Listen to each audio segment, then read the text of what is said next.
Setelah mengambil masa kira-kira sejam setengah, kami akhirnya tiba di Kyulu dari Kota Kinabalu.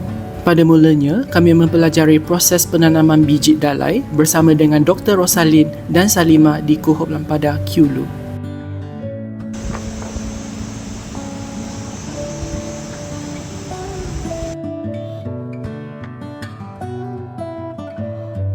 Biji buah dalai akan direndam di dalam air terlebih dahulu untuk menapis biji benih yang berkualiti. Biji buah dalai yang timbul di atas air akan dibuang.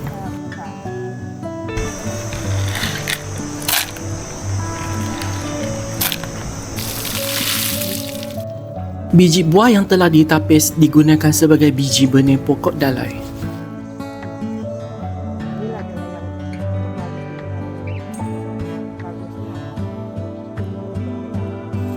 Salima menunjukkan cara untuk menyemai biji benih.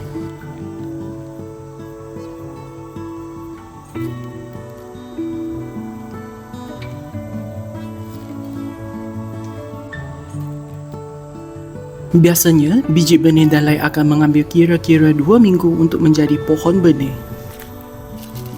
Pohon dalai akan dipindahkan ke tanah kebun pokok dalai sekiranya telah menjadi pohon yang lebih besar.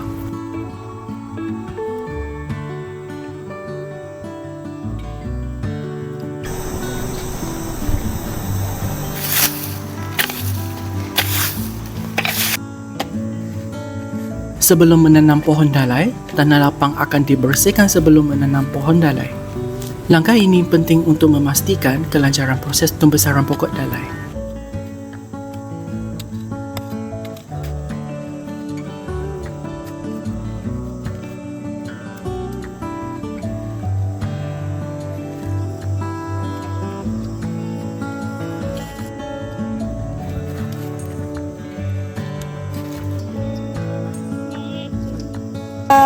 Empat kali harvest, jadi after harvest dia memang akan jadi kering begini, so kita akan buka itu yang sudah kering itu ada timbul di sana nanti supaya tumbuh yang baru ini, yang ini. Jadi yang itu akan dibuat kompos. Kompos kasih baja apa-apa saja gitu. Dia sangat bagus, ini pokok dalai sebab dia ialah pokok herba, dia sangat bagus untuk kasih suburkan tanah.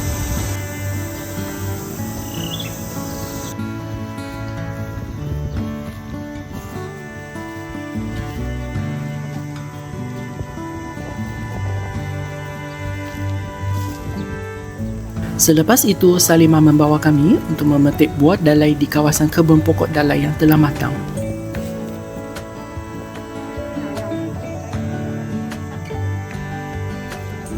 Buah biji dalai akan dipetik dan dikumpulkan ke dalam nyiru untuk proses seterusnya.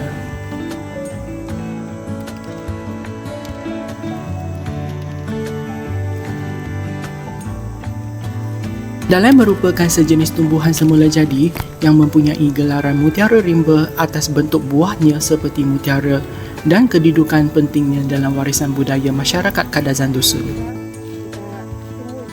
Ia juga dikenali sebagai Job Steers ataupun dengan nama saintifiknya Kois Racamajobi. Kita pilih yang ini memang tidak bagus deh.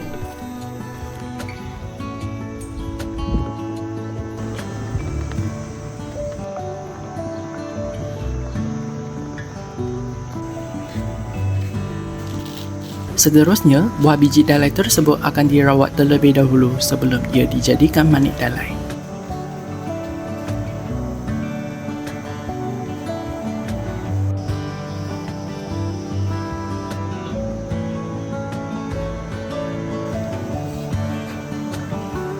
Buah biji dalai tersebut juga akan direndam di dalam air untuk menapis biji dalai yang baik dan berkualiti.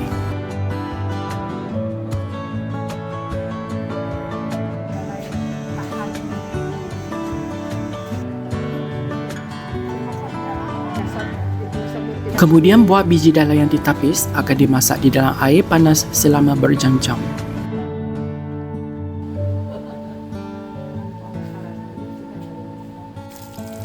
Buah biji dalai yang telah dimasak akan dikeluarkan dan disidai sehingga kering.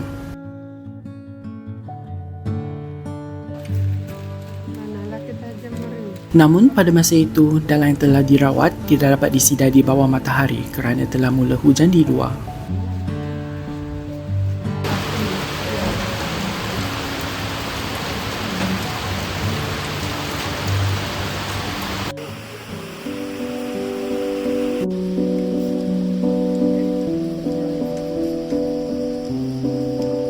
Seterusnya, buah biji dalai yang telah dirawat dan disidai kering akan digunakan sebagai manik dalam kraftangan dalai.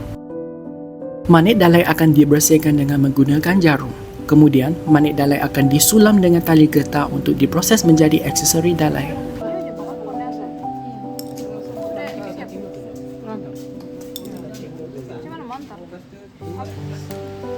Kami turut belajar cara untuk menyulam aksesori dalai.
Itu yang dulu North Borneo Railways punya tempat tuh kami ambil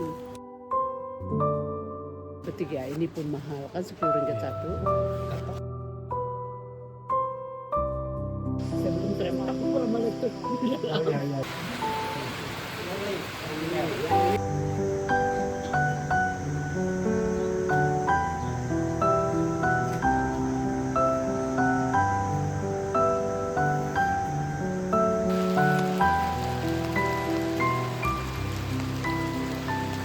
Setelah itu, Dr. Rosalin memberitahu kami alamat ahli komuniti Dalai Sabah yang lain dan melakar peta lokasi mereka untuk kami.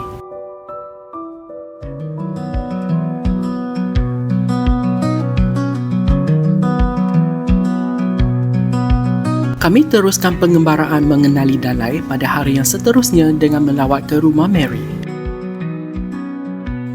Mary merupakan antara salah satu ahli komuniti Dalai Sabah dan pembuat aksesori Dalai sejak tahun 2016. Mary mempamerkan hasil aksesori Dalainya kepada kami setelah kami sampai ke rumahnya.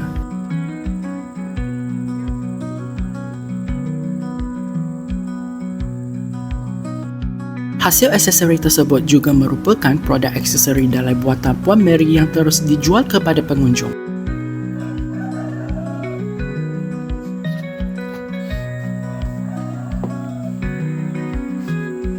Mary membetulkan cermin matanya terlebih dahulu sebelum meneruskan jahit sinu lambanya kerana cermin mata adalah peralatan yang amat penting bagi Mary untuk membuat aksesori Dalai.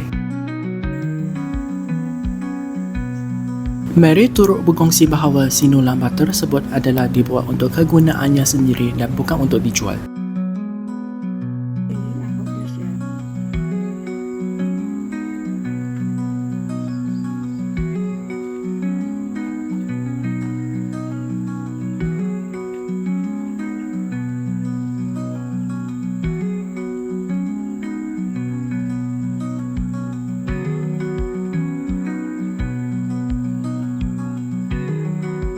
Benang warna emas di atas sinu lambah adalah bermakna tanda kekayaan, manakala manik dalai yang dijahit adalah tanda pokok padi kerana bentuk dalai serupa macam pokok padi. Dalai di atas sinu lambah juga membawa maksud bersatu hati dalam gotong royong.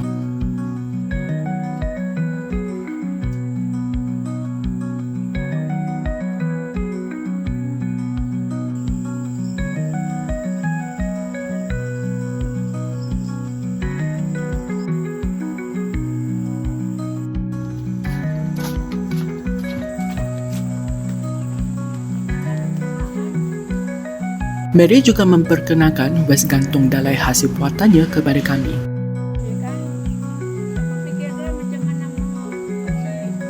Menurut Mary, wes gantung dalai tersebut mendapat sambutan baik dalam kalangan kawannya termasuk kawan dari Indonesia.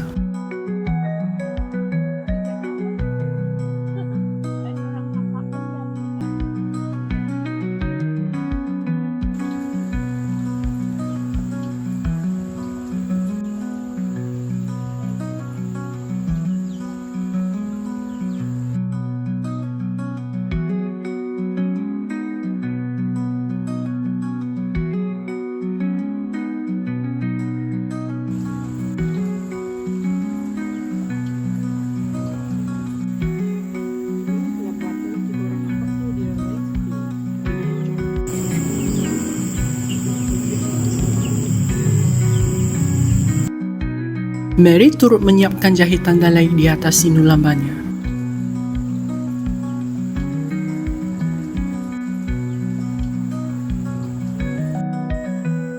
Menurutnya, sinulamba tersebut adalah untuk anaknya.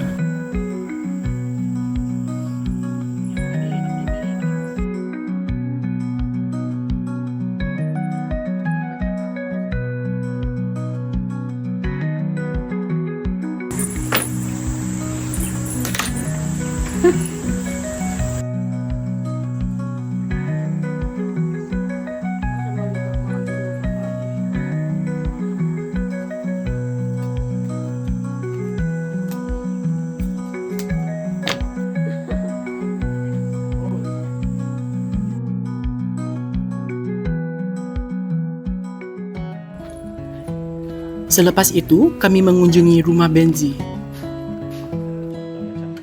Benzi merupakan satu-satunya pereka busana dalai di Sabah terkenal dengan rekaannya yang unik berasaskan dalai.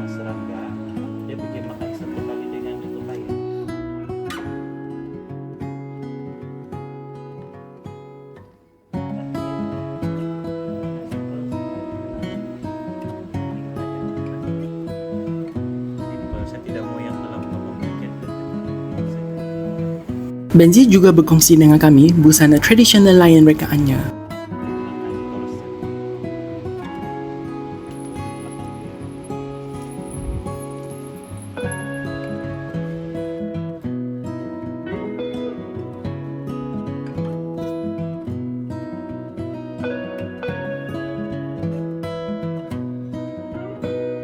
Benji menjelaskan bahawa tiada sebarang makna dan unsur yang spesifik di atas busana dalai rekaannya. Sebenarnya saya tidak pun terfikir yang begitu sebab di kawasan Kilu ini memang guna dalai. Tapi kenapa saya tertarik lagi dengan dalai ini kan saya masuk dalam ini komuniti dalai Sabah untuk kasih tahu lagi sama orang sebab sebenarnya baju tradisi di setiap Sabah ini dia ada dalai. Tapi dorang tidak tahu pun cara untuk mengelestarikannya. Benji turut menjelaskan bahawa busana rekaannya lebih mementingkan unsur yang berkaitan dengan dalai serta ilmu warisan nenek moyang. Menurutnya, corak di atas busana tersebut adalah bermotifkan gunung ganang.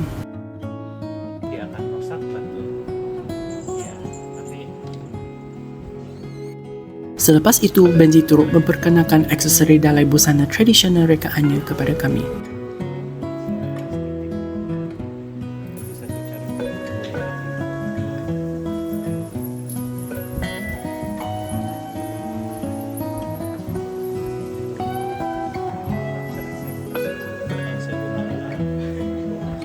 Biasanya orang tidak akan guna.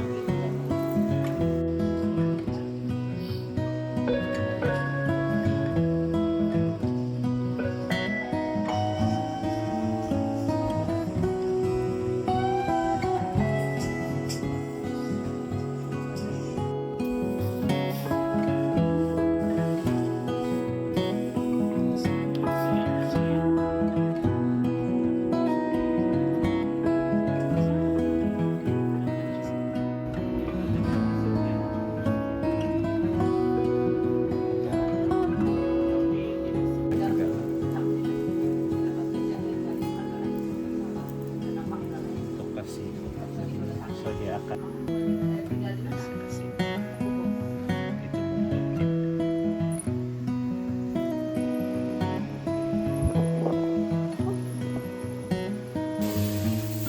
berhari-hari lah supaya dia sering yang first dia buat nih baju kan satu warisan kerabat satu lagi dia memang yang tradisinya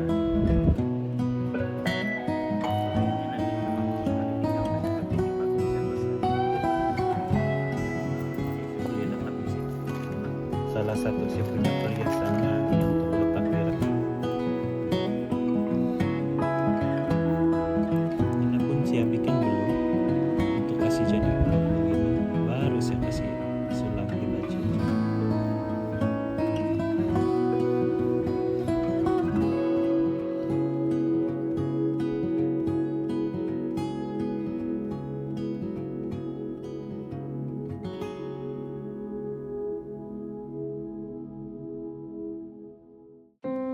Selepas kami selesai mengenali busana dan aksesori busana Dalai, kami teruskan perjalanan kami ke kedai Miley. Kenampakan Miley tidak bersedia dengan kedatangan kami. Kedai berantakan. Oh.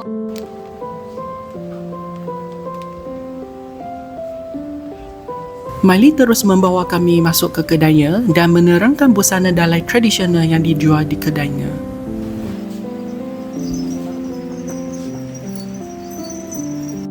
Miley juga merupakan antara ahli komuniti Dalai Sabah yang membuat aksesori Dalai serta menjual serta menyewa busana tradisional.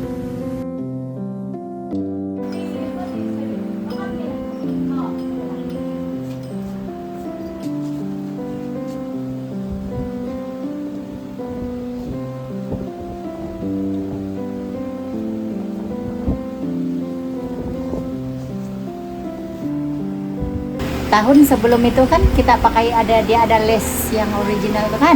Nanti kita kasih keluar juga.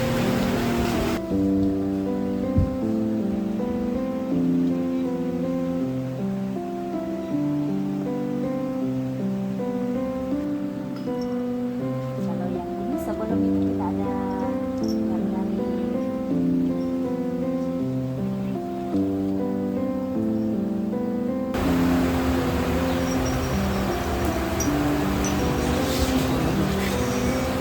yang ini kita memang sulap Dalai untuk pakaian biasa lah tapi kita boleh pakai dalam event mana-mana. Cuma kita kalau untuk event biasa kalau boleh kawin pun boleh ya, yang ini. Cuma yang ini dia lebih kepada kawin perkawinan ada macam biasa boleh, kalau nak pasangan boleh pilih yang busana ada macam begini yang tidak ada les kena pasang begini dia boleh. Cuma dia untuk yang original Dalai dia memang original busana, maksud dia kita cuma sulam dia dengan Dalai. Lah pertama kali digunakan kita dia yang sulam ini kan dia memang kita sulam tangan dia bahkan bukan pakai mesin.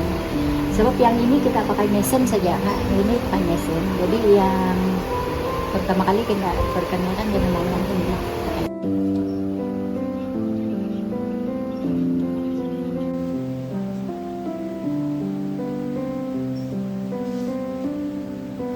Miley berkongsi dengan kami pengalamannya dalam pembuatan serta pempromosian aksesori Dalai sepanjang dalam komuniti Dalai Sabah.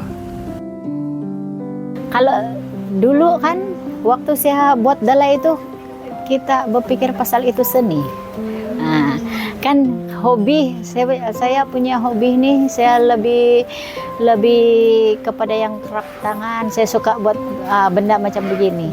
Jadi mula-mulanya kan saya memang jual ini buat secara suka-suka lah. Tidak lama itu kan kita bila Kementerian Belia dan Sukan bagi kontrak untuk tenaga pengajar sebagai craft untuk buat craft tangan ini kan, jadi kita bermula dari sana, kemudian kita collaboration dengan community Dalai Sabah KPDS. Dari sana kita bertindak sebagai juru latih juga lah untuk Dalai di sana. Jadi dari sana kita buat dia untuk kita membantu juga mereka-mereka di sana yang suka bercraft tangan, sebab ini craft tangan Dalai ini dia bukan saja dia mendatangkan faedah, cuma dia kan menghasilkan uang. Kan dia boleh bantu kita bila kita sudah buat craft tangan ini kita jual dengan mereka yang dia sudah menghasilkan uang, jadi kira itu dia boleh menjadi pendapatan sampingan.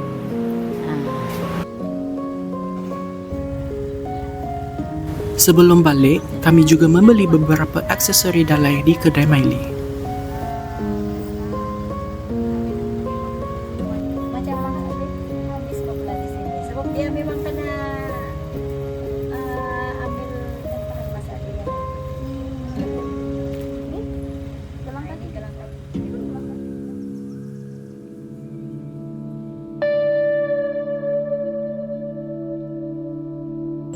Ya, ya sangat istimewa. Habis dari nenek moyang saya, ya, anu lah, ya, apa itu turun temurun. kami bangga lah ada ini Dalai.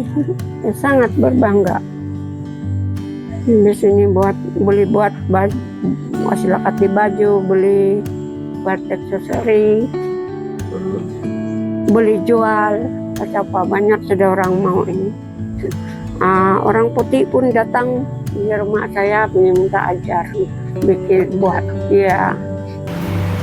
Jadi yang mula-mulanya dia sekadar hobi yang tidak lama itu menjadi uang, itu satu sumber pendapatan juga lah. Jadi itu yang kenapa saya rasa macam saya tertarik, sebab saya pun dalam komuniti Dalai pun mau mengembangkan Dalai ini ke semua orang kenal.